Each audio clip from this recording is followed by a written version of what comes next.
गडाब जे इलाइक़े लासी ॻोठ बरफ़त मोहल्ले में सहूलियतूं आणण लाइ गैस नायाब बणिजी वियो। गुज़िरियल 11 महीननि खां गैस जो प्रेशर घटि हुअण सबबि घरेलू ज़िंदगी मुतासिर थियण लॻी।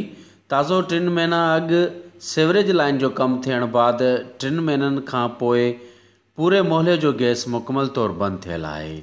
आला ऑफिसरनि खे शिकायतूं करण बावजूद बि को नोटिस न वरितो वियो। बंदि पियल मीटरनि जो बिल मोकिलियो पियो वञे थो, पर गैस जी बहाली न थी आहे।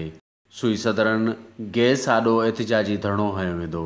दिलशाद बरफ़त, मुरीद खान बरफ़त, हाजी नूर मोहम्मद बरफ़त, अब्दुल हकीम, शेर आलम, सिराज चांडियो, मुजीबुल रहमान ऐं ॿिनि हथनि में प्ले कार्ड ऐं बैनर खणी एहतिजाजी मुज़ाहिरो कयो वियो।